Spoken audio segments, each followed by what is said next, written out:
Guys ये video काफ़ी boring होने वाला है उन लोगों के लिए जो सिर्फ एंटरटेनमेंट पर्पस के लिए आए हैं, बट मैं इससे वादा करता हूँ अगर विजडम क्यूरियस और विजडम सीख करें तो ये वीडियो आपके लिए बहुत एंटरटेनिंग और एक्साइटिंग होने वाला है। हम थोड़ा बोरिंग हो सकता है बट यार learning is a boring process. हम पढ़ाई भी तो करते हैं ना, इतना बोरिंग होने वाला क्योंकि हमें पता है वो चीज़ हमें ग्रो करेगी। तो मेरी ये वीडियो आपकी लाइफ में बहुत वैल्यू एड करेगी, आप ग्रो करिए। अगर मेरे वादे झूठे निकलते तो मेरे चैनल को ब्लॉक मार देना, मुझे कभी मत देखना।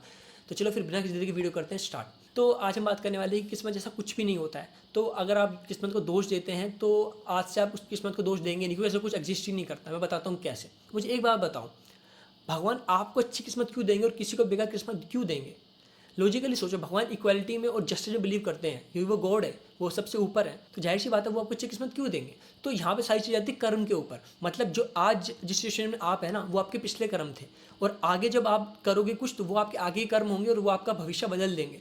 भगवान ने आपको कठपुतली बना के नहीं भेजा है कि सब कुछ उनके हिसाब से ही चल रहा है। ऐसा नहीं, ऐसे तो फिर यार जो रेपिस्ट होते हैं वो भी फिर भगवान ने मर्जी से होंगे। नहीं ना, ऐसा नहीं है। भगवान ने ऐसी कठपुतली नहीं बनाया आपको। इंसान जो होता है वो अपने कर्मों से बनता है। ये बात हमने भगवदगीता में भी कही है, कर्म करो यार, अपने कर्म पे ध्यान दो। ठीक है, जब आप कर्म करोगे तो नियति भी आपके साथ होगी और आप अपनी किस्मत को बदल सकते हैं। किस्मत जैसा कुछ नहीं होता, पहले बता रहा हूँ। किस्मत मतलब आपकी जो आगे की, जो से लोग किस्मत कहते हैं कि आप अपना भविष्य बदल नहीं सकते, किस्मत है, नियति है। नहीं, अगर आप मेहनत करेंगे तो आप उसे बदल सकते हैं। आप कोई कठपुतली नहीं है। मैं इसको एक एग्जांपल समझाता हूँ। अब मान लो एक बात सोचो, ये पता मैं वीडियो बना क्यों रहा हूँ, क्योंकि ना मैंने एक वीडियो में डायलॉग सुना था, यूँ कह रहे जितना किस्मत को जितना तुम घुसोगे उतना चमकेगी। और ये बात मुझे इतनी गलत लगी ना कि ये ना मतलब काफ़ी प्रमोट कर रहा है गैम्बलिंग को, क्योंकि मुझे अच्छा नहीं लगा। और आज मैं, अगर आप गैम्बलिंग का आपका एडिक्शन होता है तो आज एडिक्शन भी दूर कर दूंगा आपका एग्जाम्पल देकर। आप सोच के देखो, आप डाइस फेंकते हो, है ना, उस पर मान लो 6 आ जाता है, और ये ना देखो सिर्फ कॉन्फिडेंस होते हैं, ठीक है, कॉन्फिडेंस होते हैं और सबके फेवर में होते हैं, सबके बराबर कॉन्फिडेंस होते हैं। अगर मान लो आपने कोई डाइस फेंका, उसमें कुछ तो आना ही था, आप 6 आ गया उस पर। अब मान लो आपने 6 में सट्टा लगाया था तो आप जीत गए, तो आप बोलोगे मेरी किस्मत अच्छी है, पर असल में वो किस्मत नहीं था, आपकी कॉन्फिडेंस था। और कॉन्फिडेंस तो कुछ तो आने था, कुछ तो आ ही गया। तो ये सब प्रोबेबिलिटी है, ये तो सबके साथ ही होना था। जितने चांसेस आपके होते हैं किसी और के भी होंगे आने के।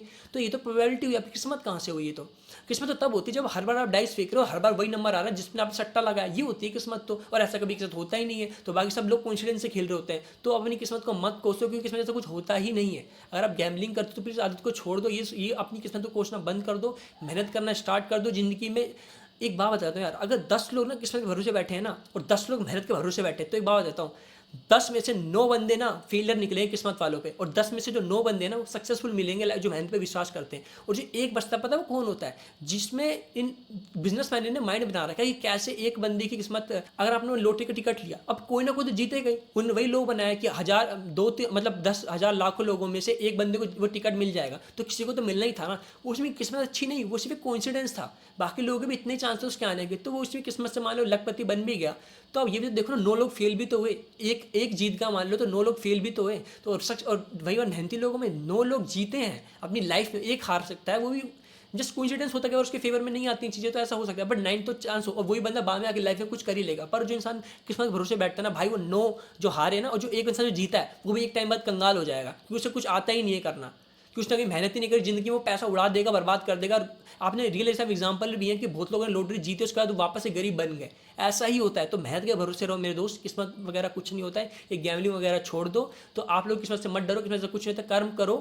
कर्म करो और फल की चिंता मत करो। अगर आपको जानने कर्म करो, फल की चिंता मत करो, रियल मतलब क्या है, तो ये वीडियो आपको ऊपर दिखाई दे रहा है, वो देख लेना, आपको रियल मतलब मैं बता दूंगा बहुत अच्छे से। और अगर वीडियो आपको अच्छी लगे तो वीडियो को लाइक कर देना, और ना अपना ओपिनियन भी कमेंट सेक्शन में दे देना। मुझे नए पर्सपेक्टिव जानने में अच्छा लगता है। अगर आप मुझे गलत प्रूफ कर देंगे तो मैं उस बात को नेक्स्ट वाली वीडियो में बता दूंगा, क्योंकि मुझे भी नहीं पता, गलत हो सकता हूँ। मैं भी इंसानों में गलती का पुतला हूँ, मैं भी गलत हो सकता हूँ। क्या पता मुझे आज पता ही ना हो कि मैं गलत हूँ। तो भाई पहले कि मैं अपना पर्सपेक्टिव दे रहा हूँ ये सोचकर कि मेरा पर्सपेक्टिव अभी सही है। तो आप मुझे कमेंट सेक्शन में मेरी गलती को सुधार सकते हैं, जिससे और लोगों की मदद हो जाएगी। तो प्लीज़ कमेंट करें। आई होप आपको वीडियो अच्छा लगा होगा। तो चलो फिर वीडियो कहीं पे करते हैं, एंड बाय बाय, सायोनारा।